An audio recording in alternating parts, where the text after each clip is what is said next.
साथ जोड़ने जाओगे तो कभी जुड़ेंगे नहीं। एक संत का दूसरे दक्षिण, और सब अलग अलग साधना है। अच्छा, अलग अलग ढंग है। आपको बताएं, इसको शास्त्र में कृतोपास्ति बोलते। कृतोपास्ति का अभिप्राय यह है, मानो मैंने अभी तक आराधना की और हमको भगवत प्राप्ति नहीं हुई, तो हमको दूसरा जन्म मिलेगा। तो दूसरा जन्म मिलने के बाद क्या होगा कि हम इस अध्यात्म यात्रा में सबसे लाभ ये ज्यादा है। भौतिक यात्रा में ये है कि जो धन आप यहाँ कमाओगे वो धन मरने के बाद यही छूट जाएगा, दूसरा मिलेगा तो वहीं से एक से गिनती चालू करनी पड़ेगी। किंतु आध्यात्मिक यात्रा क्या है? आध्यात्मिक यात्रा जहां तक आप बढ़ गए हो, आपके बाद वहीं से बढ़ेगा यात्रा प्रारंभ। तो किसी की एक जैसी यात्रा नहीं है। ओ महाराज जी से, हमारे स्वामी खंडानंद महाराज से, एक डोंगरे जी महाराज के शिष्य थे। डोंगरे जी महाराज किसी को दीक्षा नहीं देते थे, किसी को। तो पहले उनके सेवा में रहते थे, फिर उनके जाने के बाद महाराज जी के उनको बाद में गए, डोंगरे जी के कहने पर ही महाराज जी की सेवा में आ गए। तो महाराज जी का क्या होता था कि कोई दीक्षा लेने आया तो तुरंत दीक्षा दे देते थे, तुरंत दीक्षा दे देते थे। अब तो उन्होंने प्रश्न किया कि आप कैसे? अच्छा, सबको एक जैसी आराधना नहीं बताते थे, किसी को कुछ आराधना, किसी को कुछ आराधना, किसी को कुछ आराधना। तो उन्होंने प्रश्न कर दिया कि आप ऐसा कैसे करते हो? तो महाराज जी ने कहा, मैं देखता हूं उसका पूर्व जन्म में साधना कहाँ छूटी थी। तो जहां छूटी थी साधना, उसके बाद मैं साधना बता देता हूं। तो ये समर्थ गुरु हैं। तो समर्थ गुरु के आधार पर, इसलिए रामायण का एक बहुत अच्छा सिद्धांत है। रामायण का सिद्धांत ये, राम जी जब निकले वन यात्रा में, तो एक संत से उन्होंने पूछा कि हम किस रास्ते जाएं। भरद्वाज से पूछा कि हम किस रास्ते से जाएं, कहीं मग जाएं। और दूसरे से पूछा हम कहाँ रहें। तो वाल्मीकि से पूछा कि हम रहें कहाँ, और भरद्वाज से पूछा कि हम रास्ते क्या, किस रास्ते जाएं। तो भरद्वाज से क्यों पूछा? भरद्वाज रहते हैं प्रयाग में, और प्रयाग में 3 धाराएं हैं, यमुना की, भक्ति की, सरस्वती और गंगा, त्रिवेणी है वहां। और हमारे यहाँ शास्त्र में 3 ही त्रिवेणी, गीता भी 6 अध्याय विभाग है। 6 अध्याय कर्मयोग के, 6 अध्याय भक्ति योग के, और 6 अध्याय ज्ञान योग के। पूरा वेद 3 में ही विभक्त है, 3 धाराएं ही है। तो 3 धाराएं ही है, कर्म की, उपासना की, ज्ञान की। अब जो गुरु बनने लायक है वो तीनों का जानकार होना चाहिए,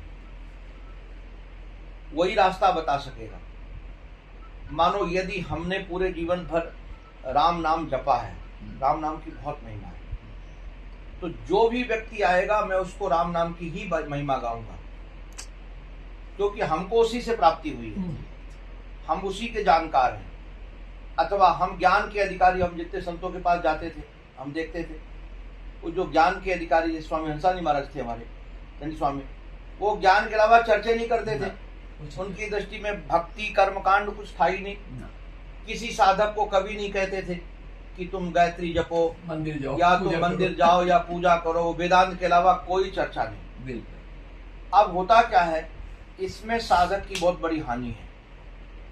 साधक की हानि, सब ज्ञान कांड के अधिकारी नहीं है। आप अपनी जगह पर बिल्कुल सही बोल रहे हो, किंतु वो क्लास ही नहीं उसका सामने वाले का। अभी अंतःकरण की मलिनता है, निष्काम कर्म किया नहीं है। आप सीधे कह दोगे कि तुम ब्रह्म हो, वो तो क्या करेगा, धर्म ही नष्ट कर देगा, सदाचार नष्ट कर देगा। तो जब सदाचार नष्ट हो गया तो उसको कैसे भगवत प्राप्ति होगी? आप जरा, धर्म ही नष्ट हो गया। आपने तो सब, आपका हमको गुरु मान रहे हैं हम, और उन्होंने कह दिया, अब हम किसी को सुनने वाले नहीं। इसलिए एक भी हंसानी महाराज का सेवक, एक भी व्यक्ति, मैं अभी उनके साथ, मेरा 81 से संबंध रहा, एक भी व्यक्ति कोई सुव्यवस्थित नहीं निकला। क्यों नहीं निकला? वो अपना कल्याण कर लेंगे, वो तो कल्याण स्वरूप है, वो महापुरुष बेटा, उनको बोध हो गया है और उनका दोष भी नहीं है। क्यों? बोधवान की दृष्टि में संसार ही नहीं है, तो वो तो अपनी जगह पर ठीक है।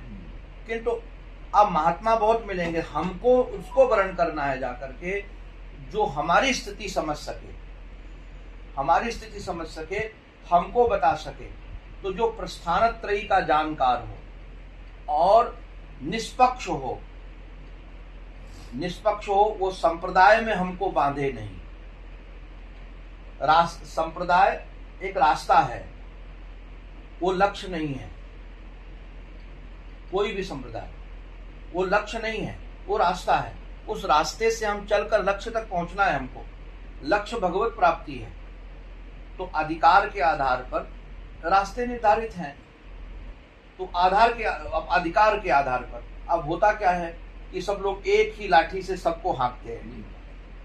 इसलिए अब मानो निष्काम कर्म कर चुका है पूर्व जन्म में वो, अब आप उसको कहोगे कि निष्काम कर्म में लगो, निष्काम कर, तो पीछे को पीछना है। और मानो भक्ति इतनी परमोत्कृष्ट तक चली गई है कि बोधवान बनने की स्थिति है, अब आपको नहीं यही करो तो बनेगा नहीं काम, उसकी बुद्धि लगेगी नहीं, क्योंकि वहां तक पहुंच चुका है। तो उसके लिए फिर विवाह करना पड़ेगा। इस रामायण के सिद्धांत के आधार पर जो वैदिक विधि के जानकार हो और त्रिवेणी में रहते हो, त्रिवेणी का अभिप्राय तीनों की धाराओं से परिचित हो और जीव का कल्याण करने की इच्छा हो। हमने देखा महापुरुषों कहीं भी आग्रह नहीं, कहीं भी आग्रह नहीं। और गीता कल्याण से एक लेख निकला महाराज जी का, कृष्ण कृष्ण से कृष्ण प्राप्ति, भगवान नाम से। उसमें बहुत लोगों ने घर छोड़ा, बहुत महात्मा बने उस एक लेख की वजह से।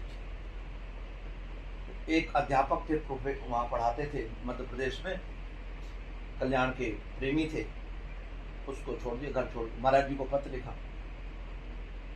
तो महाराज जी बोले कि मैं तो किसी को बुलाता नहीं और भगाता भी नहीं।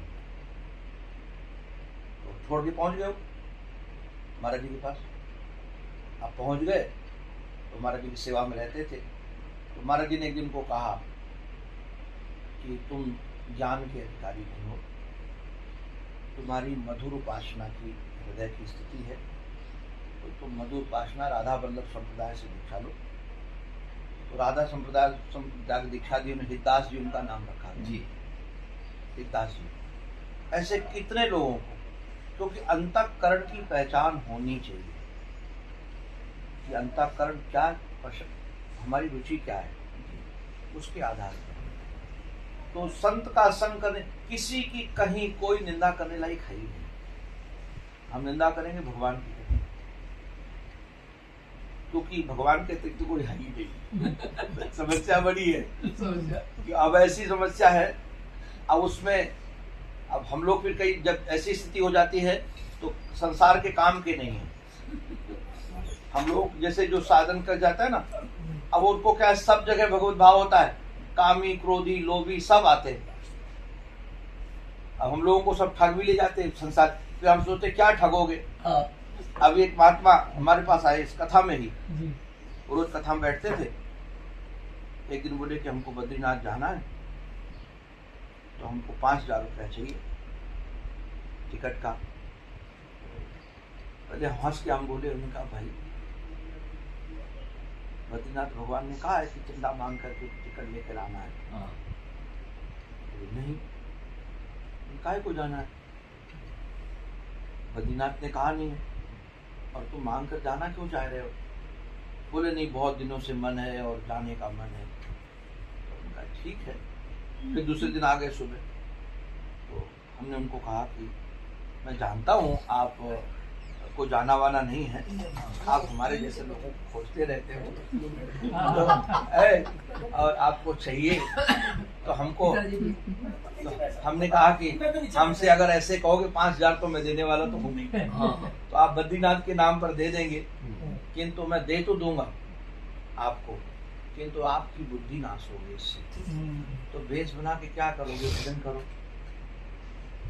फिर हमने 5,000 रुपये दे दिया तो आप क्यों दे दिया? मेरे पास आया था, आ रहा था। तो जब दे दिया तो हमारे सेवक कहा क्यों दे दिया आपने? हमने कहा इसका पुराना कभी लिया होगा मैंने, अब लिया है तो हमारा देने का मन हो रहा है। अब हो रहा है कि चलो भाई साधु में पुराना लिया है तो दे देता हूँ। तो मैं देखा कि ऐसे होता, किंतु हानि साधक की होती है। अब वो साधक है भी नहीं, किंतु अपने तो सोचते भगवान जिस रूप में आया है सबको प्रणाम है। सबसे पहले साधक को निंदा से बचना चाहिए, सुनने से भी करने से भी, दोनों से बचना चाहिए। अच्छा, जहां व्यक्ति खड़ा है वो उसका आनंदमयी माँ कहती थी पिताजी आप जहां खड़े हो वहां से ऐसे दिखता है। जहां जो खड़े हैं उनको वैसे दिखेगा, उन विचारों का दोष भी नहीं है। जिनको दोष दिखता है ना उनका दोष भी नहीं है। मैं कई बार कहता हूँ कोई दोष नहीं उनका। क्यों? जिसने अमृत का रस कभी लिया ना हो उसको तुम अमृत की चर्चा करोगे कैसे समझ में आ जाएगी? वो तो शब्द स्पर्श रूप रस गंध को ही भोग रहे हैं, बचपन से जन्म जन्म से उसी के संस्कार है। न तो भगवत रस मिला है न सत्संग का रस मिला है, तो उनको तो यही लगेगा कि सामने वाला भी इन्हीं रसों में रम रहा है। निंदा इसी चीज की होगी, शब्द की निंदा होगी, स्पर्श की निंदा होगी, रूप की निंदा होगी, गंध की, पंच विषय के अलावा कोई निंदा हो सकती नहीं। कि तो अर्थ की चर्चा होगी या काम की चर्चा होगी या धर्म के आधार पर होगी, मोक्ष की तो क्या निंदा करोगे? वह तो है ही नहीं। अच्छा, इसमें ऐसा अंतःकरण गंदा करता है। भक्तमाल में तो बड़ी बढ़िया बात है, बोले जग में हितुआ दो हैं, निंदक माई बाप। बोले जग में हित करने वाले दो ही हैं, एक निंदक है एक माता पिता। तो कहा कि निंदक कैसे हैं? माँ वो हित कैसे करते? बोले माँ मल धोवे हाथ सो और निंदक जीव सो पाप।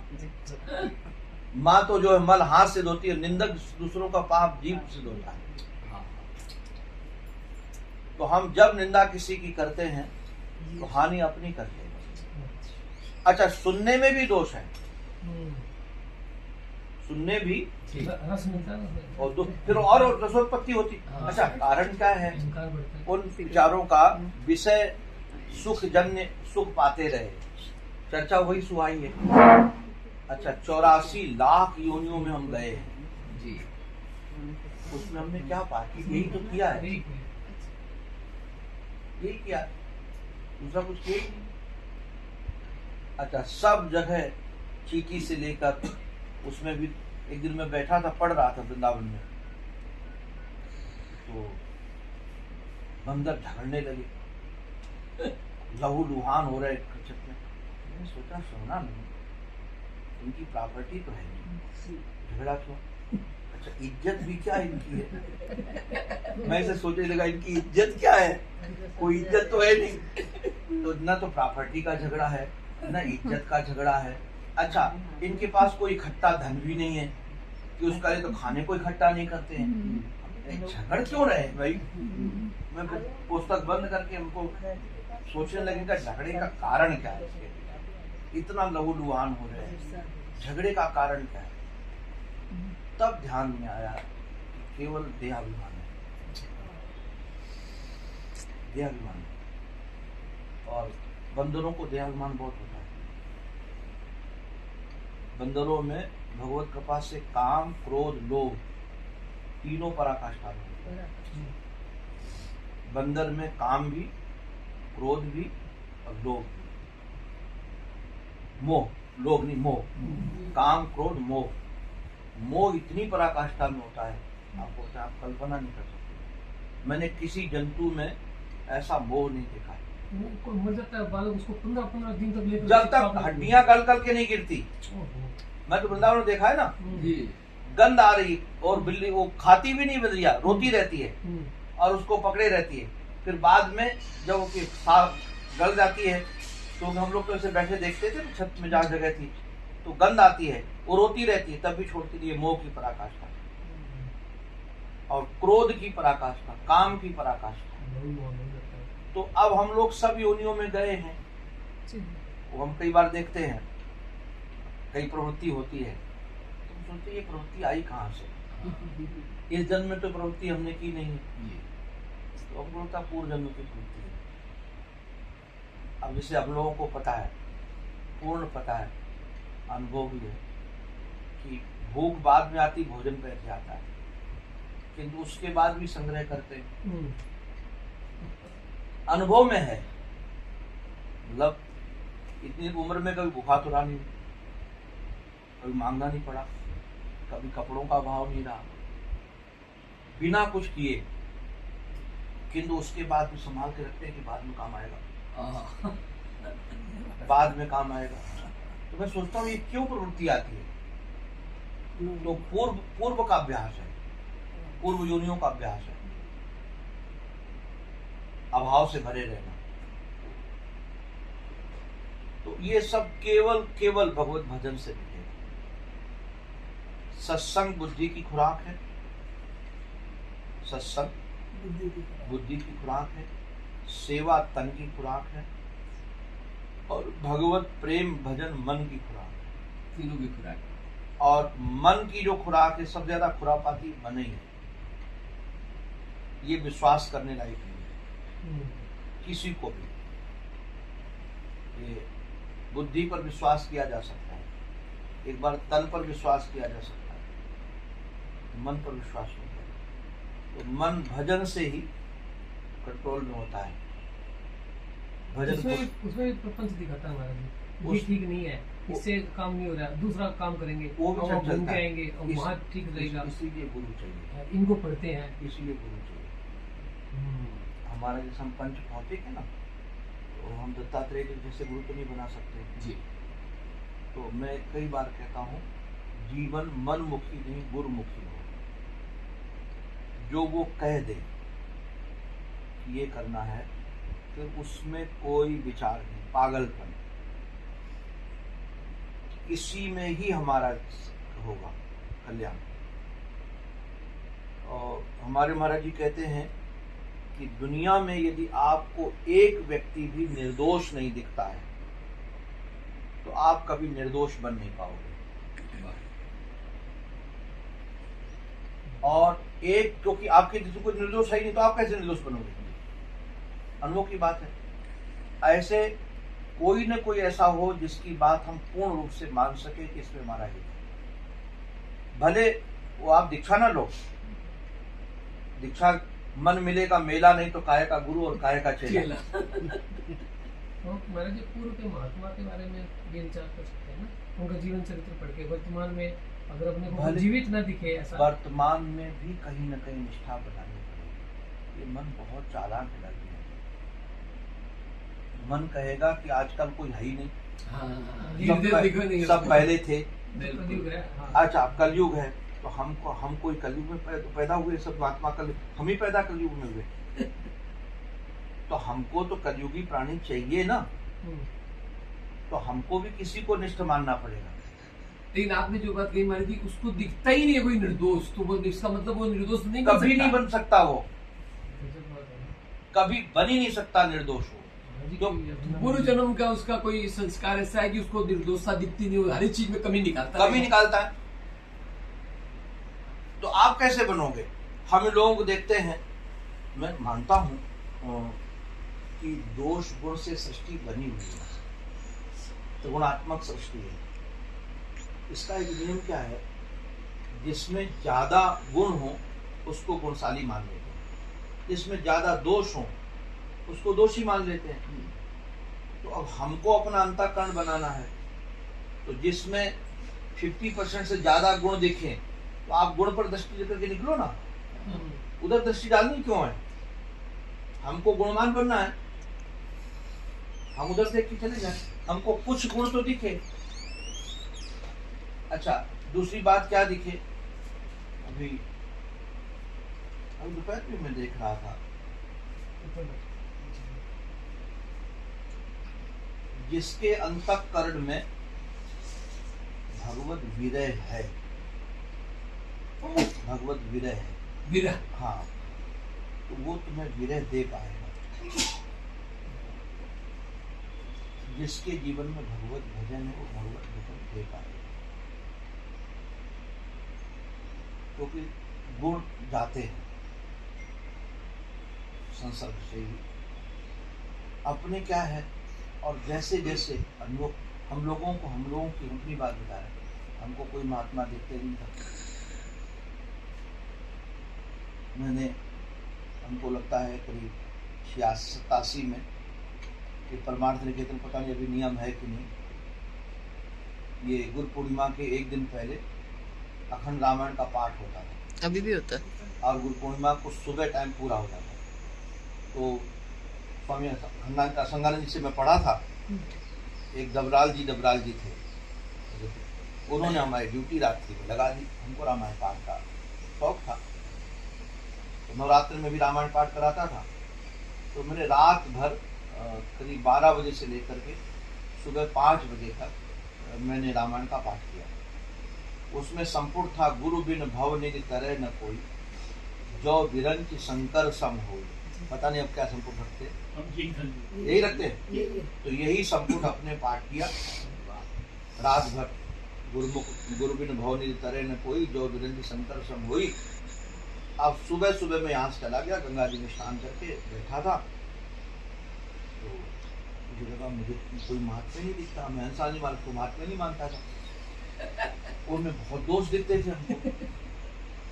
अच्छा, स्वामी पे दोष था, तो पास में थे स्वामी जी में कुछ दिखते थे। तो हमने कहा स्वामी जी हमको चेला बनाते नहीं है। स्वामी जी के पास हमारे कई महात्मा थे, हम आ जाते थे। तो हमने कहा स्वामी जी महात्मा बनाते नहीं और शिक्षा देते नहीं, और कोई भी ऋषिकेश में हमको कोई महात्मा दिखता नहीं था, सब में दोष दिखते थे। हमने सोचा अपने राम तो बिना गुरु के मर जाएंगे। अपने राम गुरु की न बिना गुरु बनेंगे, और बिना गुरु के गुरु बिन तो सागर पार होता नहीं व्यक्ति, विरंच के समान। तो हमने कहा अपना तो कुछ होने वाला काम है नहीं, ये तो पक्का है, अपने तो गए काम से। तो हम रोने लगे। हमने कहा कि ऐसा तो नहीं संसार में कोई महात्मा ना हो, मेरे ही अंतःकरण खराब है। तो किसी के पास चेली दिखती है, किसी के पास घर से संबंध दिखता है, कोई पैसा समेटता हुआ दिखता है, कोई प्रवचन तो बहुत अच्छा करता है किंतु जीवन में नहीं है। ऐसी दृष्टि कि आंख मिचले तब भी दोस्त दिख जाते हैं। वही मेरी भी दशा ही थी। तो मैंने सोचा क्या करूं, तो मैं तो रो रहा था। तब तक एक संत आए, क्या बात है, क्यों रो रहा है, गंगा किनारे। तो हमने कहा अपने राम तो बिना गुरु के मरने वाले हैं, और मेरे तो कोई महात्मा जस्ता ही नहीं। और मैं बहुत महात्माओं के, करपात्री महाराज के पास भी गया था, बहुत सब राम भद्रा, बहुत महात्माओं के पास। जो पहले महात्मा थे उनको सब महात्माओं के, प्रभुदत्त ब्रह्मचारी के पास भी गए थे। प्रभुदत्त ब्रह्मचारी से तो झगड़ा करके आए थे। झगड़ा करके कैसे आए थे, माघ में गए उनके यहाँ, तो हमको ले गए स्नान कराने महाराज जी, और संत के साथ थे। अब मेरी 12-13 साल की उम्र होगी, 14 साल की। वो सब लोग स्नान किए, तो महाराज जी का जो संत के तो थैला में पैसा भी था और कुछ सामग्री थी, वो थैला मैंने कहा मैं नहीं नहाऊंगा गंगा जी। तो मैं थैला लिए खड़ा था, माघ का महीना, महाराज जी स्नान करके आए, मेरे हाथ से थैला लेकर प्रभुदत्त ब्रह्मचारी हमको ऐसे उठाकर गंगा जी में फेंक दिए। कपड़े भी नहीं बदलने दिए, और हमारे पास कपड़े नहीं, हमारा स्वेटर भी गीला हो गया, सब कुछ गीला हो गया। मैंने कहा ये महात्मा है कि बवाल है, ये ऐसा कोई महात्मा होता है। हमने कहा पागल लोग हैं, इसको महात्मा मानते हैं। मैंने इसे कहा, हमने कहा महात्मा मानते, सामान तो व्यवहार होना चाहिए। एक बच्चा है उसको ठंड में तो फेंक दो। और मैं बड़ा दुखी, और वो कहे श्री कृष्ण गोविंद हरे मुरारे, श्री कृष्ण गोविंद हरे मुरारे। ऐसे हमने कहा ये महात्मा नहीं है, बवाल है। फिर तो अपने वहां गए, उनके आश्रम में रुके थे, वो हमको बेचारे स्वेटर लेकर आए, सब कुछ कपड़ा दिया, और मैं बात करने के मूड में नहीं, मैं बातें नहीं किया। अब उसके बाद में जब उनका गौरांग महाप्रभु का चरित्र पढ़ा, मैं बहुत रोया। हमने कहा ऐसे संत थे, और अपने को बोध ही नहीं उस बात का, क्योंकि अपने सोचते क्या है कि हमने जो संत की व्याख्या अपने दिमाग में रखी है, उसके आधार पर हमको संत मिले। हमने एक परिभाषा संत की बना दी कि ये संत की परिभाषा है। अब वो संत की परिभाषा बनाने के बाद हमको उसी परिभाषा वाला व्यक्ति चाहिए, और वो मिलने वाला नहीं है, वो तो मिलने वाला नहीं है। इसलिए महान पुरुषों में तो वो दिख जाता है जो चले गए हैं। जीवित मैं आपको एक बात बताऊं, स्वामी हंसाजी महाराज की बहुत महिमा मैंने गा दी राजस्थान में कहीं, कि वो स्तोत्री ब्रह्मनिष्ठ महात्मा है, तो वहां के लोग स्वामी जी के दर्शन के लिए आए। ये महात्मा भी बड़े विलक्षण होते हैं। अब वो आए, जैसे आकर बैठे थे उनके पास, बहुत आदर से भरे थे कि स्तोत्री ब्रह्मनिष्ठ महापुरुष हैं, विरक्त है, कुटिया में रहते हैं, इतने में उनके ग्रंथ रखे थे। तो बोले एक ग्रंथ हमको मिलेगा? तो बोले मिलेगा। स्वामी से बोले कितना पैसा देने? बोले जो तुमको देना हो। उन्होंने 100 रुपया, बोले 100 से क्या होता है? महाराज जी ने कहा। तो 500 निकाल के दिए, बोले 500 से क्या होता है? तो 1000 निकाल के दिए, 1000 क्या होता है? बड़ा कंजूस आदमी है। तो उन्होंने 5000 रुपये दिया, बोले इससे क्या होता है? अब उनकी तो सारी श्रद्धा लापता हो गई। उनकी सारी श्रद्धा लापता हो गई। वो 5000 रुपया ग्रंथ दोनों छोड़ के चले आए। तो जब आए तो मेरे को बाद में बातचीत किया, अच्छे सत्संगी थे जी। तो फिर हमने सोचा कि अब जो समाज में संत हैं उनकी चर्चा करो तो नाम मत लो। क्यों? जिस दृष्टि से हमने देखा वो उनको दिखेगा ही नहीं, तो उनकी श्रद्धा और बिगड़ जाएगी। उनको लगेगा कोई संत ही नहीं, क्योंकि अब जो हमको दिखता है पहले हमको भी नहीं दिखता था। हाँ। तो मैं रो रो करके हमने कहा मैं तो ऐसे ही मर जाऊंगा। तो वो हमको कहा कि एक काम करो, तुम हनुमान जी को गुरु बना लो। ये तो बड़ा अच्छा लगा हमको कि हनुमान जी गुरु बन गए हमारे। मैं गया, माला पहनाया हनुमान जी को, हमने कहा आप गुरु जी हो, बस आज से मैं राम राम रटूंगा और गुरु जी आप ही हो मेरे। क्योंकि ये इसमें तो बनाने में कोई दिक्कत है ही नहीं, आप गुरु जी, कोई विवाद है ही नहीं, हनुमान जी सबसे श्रेष्ठ गुरु है। किंतु उनकी निष्ठा बड़ी काम की। जुलाई में घटना घटी, उसके बाद तुरंत जीवन बदलना चालू किया। आपको तो ऐसी निष्ठा हो जाए तब भी गुरु मिला नहीं। फिर हमने गुरुजनों को नहीं छोड़ा, ढूंढा भी नहीं, अपने आप गुरुजन मिले, अपने आप आराधना बताई, अपने आप अग्रसर हुए, अपने आप दीक्षा। हमने लाल वस्त्र मांगा भी नहीं, मुझे तो लाल वस्त्र में जाना ही नहीं था। क्योंकि मैं सोचता था लाल वस्त्र में जितना गड़बड़ मामला है कहीं नहीं। तो मैं सोचा जीवन भर सफेद कपड़े में रहूंगा, मेरा संकल्प यही था। इसमें सोचता था कि सफेद कपड़े में कोई पहचानता नहीं, अपना साधन भजन छुपा रहता है। किंतु उन्होंने बिना पूछे दे दिया। हमने कहा जैसे भगवान की क्या, अब हमने कहा हनुमान जी को सौंप दिया है। तो शास्त्र चिंतन करते करते कहीं न कहीं शरणागति चाहिए, एक जगह हो जाए पूर्ण निष्ठा से। वो होना बहुत कठिन है और वही सबसे महत्वपूर्ण है। अब मैं कई बार हंस के कहता हूँ कि श्री कृष्ण की जब महाभारत में उपदेश दिया तो 90 वर्ष के थे, अच्छा आयु थी। गीता का जब प्रवचन दिया भगवान ने तो श्री कृष्ण की आयु उस समय 90 वर्ष की थी। और अर्जुन का संबंध, अर्जुन के 100 उम्र थे, तो अर्जुन का संबंध क्या पहला पहला हुआ था? नहीं हुआ था। अच्छा, बचपन से। और अर्जुन के जीवन में समस्याएं बहुत थी, रक्षाबंधन से लेकर के राग द्वेष परिवार में भरा पड़ा। तो भगवान ने पहले कभी नहीं कहा कि चल तुझे हरिद्वार चलते हैं, वहाँ गीता सुनाएंगे, गंगा किनारे शांति से बैठेंगे। गजब का खेल है, हाथी चिघार रहे हैं, घोड़े हिनहिना रहे हैं, शंखत ध्वनि हो चुकी है और वहां श्रीमान जी गीता सुना रहे हैं। तो मैं एक दिन हंस के कह रहा था, हमने कहा आप भी बड़े विलक्षण हो। वो कोई, हमने कहा यहाँ माइक खराब होता है तो प्रवचन नहीं होता है। हमको लोग भूल जाते हैं माइक खराब में। मैं ठाकुर जी को कह रहा था एक दिन, गीता ही प्रमोशन कर रहा, हमने कहा गजब का खेल है आपका। आप तो रणांगन में हिनहिनाते घोड़ों के बीच में किसी आवाज आ रही होगी और हाथियों की आवाज आ रही होगी, सब कोई सामान्य, कोई एकांत था नहीं। वहाँ इतना गीता जैसा ग्रंथ रहस्यात्मक सुना दिया आपने। अर्जुन की दशा भी कैसी, और अर्जुन की दशा भी किसी मोहग्रस्त पूर्ण। फिर चिंतन गया कि ऐसी शरणागति कभी आई नहीं। जब उसने कहा शिष्यस्ते हम साध इमाम त्वाम प्रपन्न, ये जो प्रपन्न शब्द है ना, बहुत महत्वपूर्ण। संस्कृत भाषा में इस तलवे को प्रणिपद बोलते हैं, तलवा, हाँ प्रणिपद। आप ये तलवे के नीचे जो आ जाए, शरणागति से ज्यादा प्रपत्ति महत्वपूर्ण, प्रपत्ति है। अब तलवे के नीचे जो आ गया, चाहो तो जीवन दे दो, चाहो तो मौत दे दो। शरणागति में तो आप ऊपर हो, पैर में आप निकल भी सकते हो, किंतु हम आपके पैर के नीचे आ गए हैं, चाहो तो कुचल दो, चाहो तो जीवन दे दो।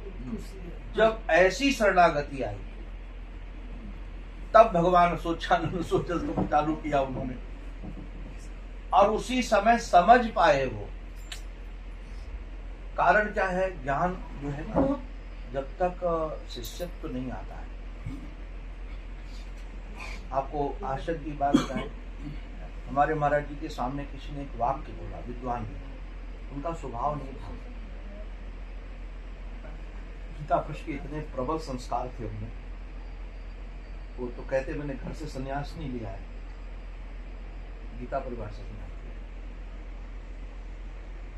भाई सी से मिलने के लिए बनारस से वो गोरखपुर पैदल गए थे। भाई श्री और सेठ जी के बारे में जो उन्होंने लिखा है वो पढ़ने लायक है, और वो लिख कर दिया था छपवाने के लिए कल्याण में, कि ये कल्याण में छप जाए, लेकिन दोनों के विषय में। हमको ये बात खेमका जी ने बताई कि स्वामी जी ने कहा कि गीता पृष्ठ का सिद्धांत अपनी ख्याति नहीं है, अपनी चर्चा नहीं है। तो ये सेठ जी की पत्रिका है, भाई जी की पत्रिका, इसमें यदि डालोगे तो सेठ जी की ख्याति होगी। तो वो लिखा हुआ लेख स्वामी जी ने छपने नहीं दिया। स्वामी जी ने कहा कि ये उनकी पत्रिका है, उसमें नहीं छपेगा। फिर महाराज जी ने एक पावन प्रसंग करके एक ग्रंथ हमने अपने उससे निकाला, उसमें दोनों के लिए लेख है महाराज जी का। ये खंडानंद आश्रम से निकला? हाँ, अपने प्रसंग निकाला हमने असर साहित्य प्रकाशन से, और उसका नाम पावन प्रसंग। उसमें कितने संतों से जो मिले हैं, उन संतों से जो मिले हैं उनके विषय में जो चर्चा हुई, उसमें महाराज जी ने वो लिखवाया। तो उसमें सेठ जी भाई जी दोनों हैं। तो उनका पूरा संस्कार था, तो कभी किसी की निंदा नहीं करते थे, कभी किसी की चर्चा। किंतु एक वाक्य किसी ने बोला, वो शास्त्र के विरुद्ध था। अच्छा। तो शास्त्र निष्ठा होने से उनके मुख से निकल गया कि किस मूर्ख ने कहा है। इतने विद्वान तो थे ही, विद्वान के लिए सबसे बड़ी गाली है मूर्ख कहना। ये विद्वान लोग जब किसी पर नाराज होते हैं ना, उनकी गाली होती महामूर्ख हो, वज्रलंठ हो, वज्र मूर्ख हो। विद्वान ये माँ बहन की गाली नहीं देते। आप देखना विद्वान के महामूर्ख है, वो गाली है उनके लिए। तो कहा कि सामने वाले ने तुरंत कहा, ये पूज्य श्री ऊर्जा बाबा जी ने कहा। जैसे कहा तो महाराज जी, तो ये होती निष्ठा। महाराज जी ने कहा गलती हो गई, बिल्कुल सही है। क्यों? गुरु निष्ठा ऐसी है। अब एक जैसे उदाहरण के लिए कई चीजें शास्त्र में हमको समझ में नहीं आती, किंतु हम लोग क्या करते हैं, कह देते हैं ये कलयुग है, ये आज सत्य नहीं हो सकता है, ये पहले के लिए था। किंतु क्या वेद व्यास जी महाराज को पता नहीं था कलयुग है? तो जो चीज हमको समझ में नहीं आती है, हम उसको काल्पनिक कह देते हैं, झूठा कह देते हैं, या आजकल ये घटना नहीं घट सकती ये कह देते हैं, जिसको हम समझ नहीं पाते। किंतु ऐसी बात नहीं है। शास्त्र में एक एक वाक्य सत्य है। तो जिसको शास्त्र निष्ठा होगी, वो शास्त्र की बात झूठी नहीं कहेगा, कहेगा मेरी समझ में नहीं आ रहा है, मैं समझ नहीं पा रहा हूं। अब जैसे गीता में कर्मयोग का वर्णन है, निष्काम कर्म की चर्चा है, तो हम लोग क्या कहेंगे कि अरे कलयुग में आजकल ये सब नहीं संभव है, उस समय संभव था। तो भगवान ने तो ये नहीं कहा कि कलयुग में संभव नहीं है। तो भगवान कह देते भाई हम तो ये द्वापर के लिए बोल रहे हैं, हम कलयुग के लिए बोल ही नहीं रहेंगे। भगवान जो इतना बोल सकते थे उसमें ये नहीं बोल सकते थे कि भाई ये काल विशेष के लिए है। भगवान ने जो बोला नहीं, तो हर समय की बात है वो। अब वो हम जी नहीं पा रहे, वो अलग बात है। तो होता क्या है, अधिकतर जो हमारे में दोष होते हैं, हम लोग फिर उस दोष को सिद्ध करने के लिए शास्त्रों के वाक्यों को तोड़ मरोड़ कर प्रस्तुत करते हैं, क्योंकि हम सिद्ध हो जाए। किंतु हमको सिद्ध अपने को नहीं करना है, सिद्ध करना है शास्त्र को, क्योंकि शास्त्र रक्षित रहेगा, सत्य रहेगा, तभी हम अपने को निष्ठ बना पाएंगे। जैसे हमारे महाराज जी किसी ने पूछा कि महाराज जी कहते हैं संत को आश्रम नहीं बनाना चाहिए, किंतु आपने तो बनाया है। अब देखिए सच्चाई थी कि उन्होंने आश्रम बनाया नहीं था। आश्रम बनाया था उनके शिष्य ने, उन्होंने आश्रम बनाया नहीं। आश्रम के पक्ष में नहीं थे, अपने पास पैसा रखते नहीं थे, तो कह सकते थे कि मैंने नहीं बनाया, किंतु वो ये नहीं कहा कि हमने बनाया। उन्होंने कहा महाराज मेरे से गलती हो गई, ये गलती आप लोग मत करना, ये मेरे से गलती हो गई है, ये गलती आप लोग न करना, मेरे से गलती हो गई। इसका अभिप्राय ये नहीं हम ये सिद्ध कर सकते करे भाई पहले के समय तो साधु भिक्षा मांग के खाते थे और सब सदगृहस्थों के यहाँ भिक्षा बिना लहसुन प्याज की मिलती थी। आजकल महाराज मांगने जाओ तो लहसुन प्याज मिलता है, और मिलता है इसलिए हमने आश्रम बना के रखना चालू कर दिया कि सतोगुणी खा सके।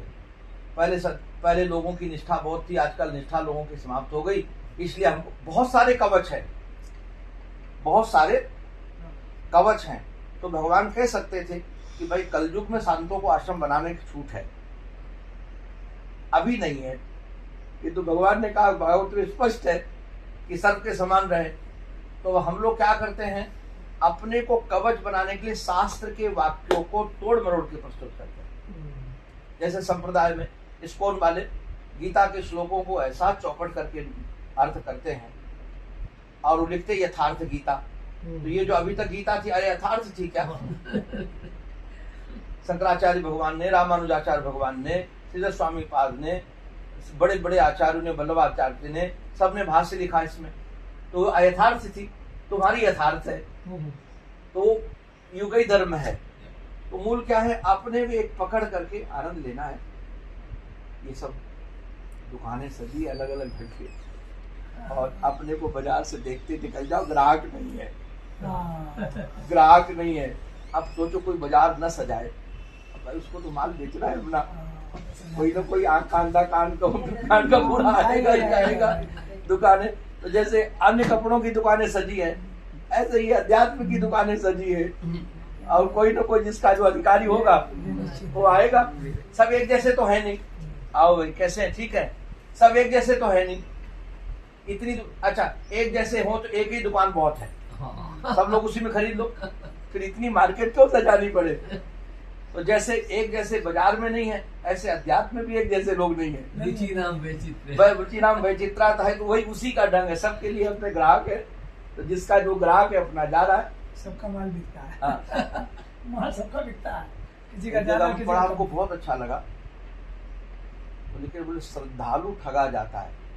वो पंडित रामचंद्र जी का एक चिंतन है, बोले कभी श्रद्धालु नहीं ठग सकता, श्रद्धालु को भगवान भी नहीं ठग सकता, दूसरा तो कौन ठग सके। श्रद्धालु को भगवान भी नहीं ठग सकते, दूसरा कौन ठगेगा।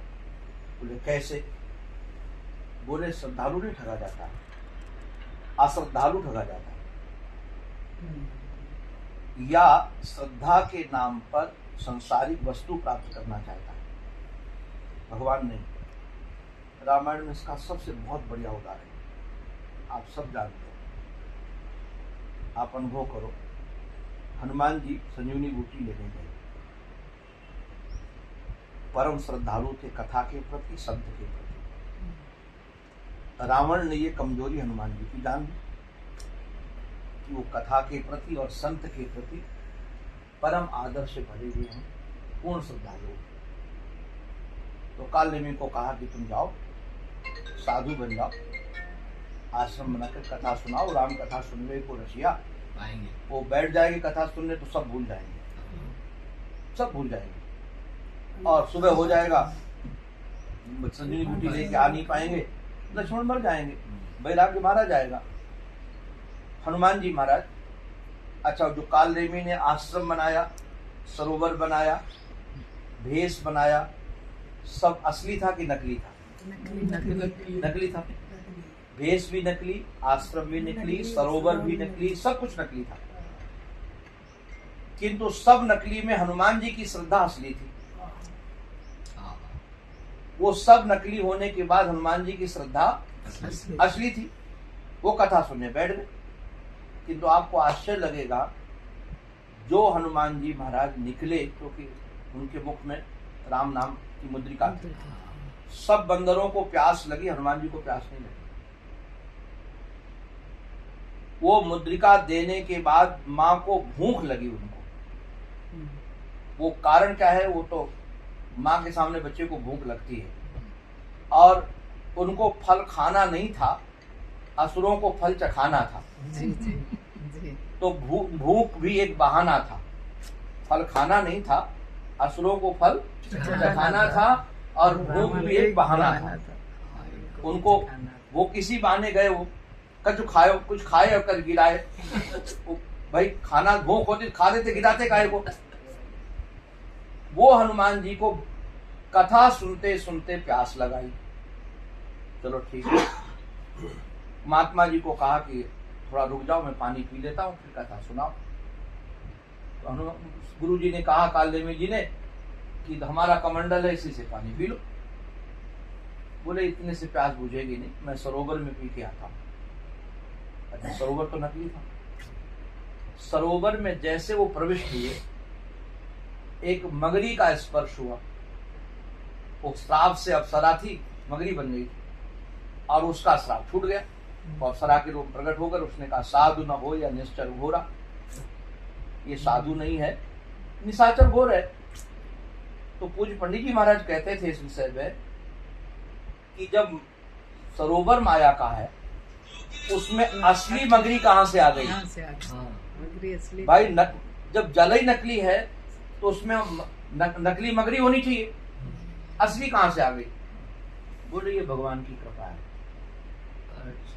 सच्चा श्रद्धालु होता है, उसके साथ भगवान की कृपा चलती रहती है, और जिसके साथ भगवान की कृपा है उसको कौन ठग सकेगा? भगवान भी नहीं ठग सकेंगे। आपको भक्त माल की कई कथा सुना, भगवान ठगना चाहे तब भी वही ठगे जाएंगे। भगवान जिस जिस भक्त को ठगने गए सब ठगे गए।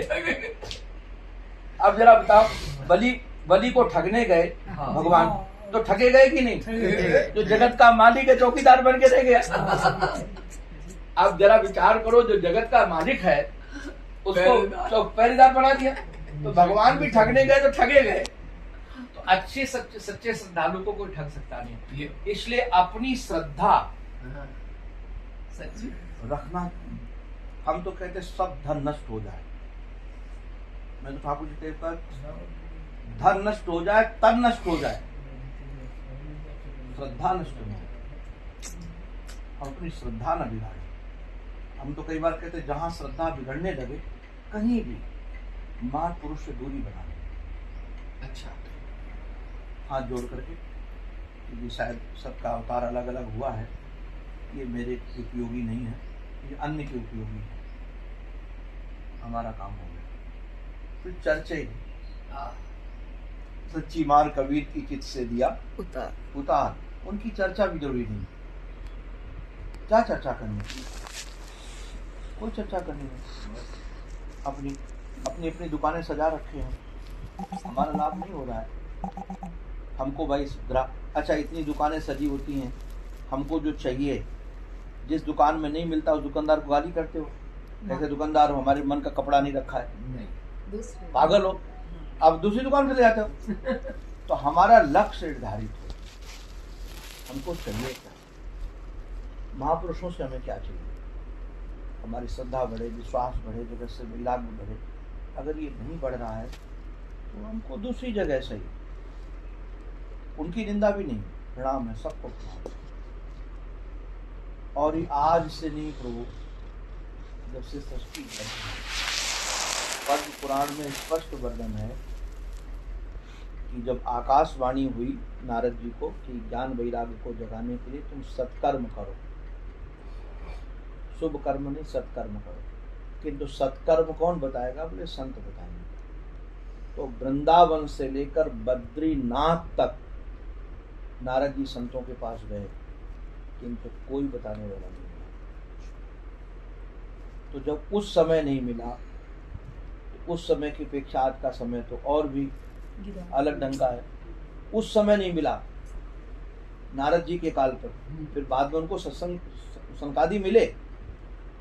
तो जब उस समय जो वर्णन हम लोग सुनाते नहीं किसी की निंदा की दृष्टि से, ऐसे ऐसे संतों का वर्णन कि आप कल्पना नहीं कर सकते हो। कई मौन हो गए, किसी कुटिया छोड़कर भाग गए, किसी समाधि में बैठ गए। शिष्यों को कह दिया कि नारद जी आए तो कह देना गुरु जी 6 महीने की मौन है। अच्छा हाँ, तो कि वो पूछेंगे हम बता नहीं पाएंगे तो चेलों को लगे गुरु जी कुछ आता जाता नहीं। अच्छा भूल में वर्णन है पद्म पुराण में। अरे बाबा। उस समय अपने को तो आनंद में रहना, आनंद से भरपूर। चलो भाई अब हम थोड़ा घूम आते हैं। आज ही आज जा पाएंगे, कल तो यहाँ है, परसों से वहाँ है। पूरा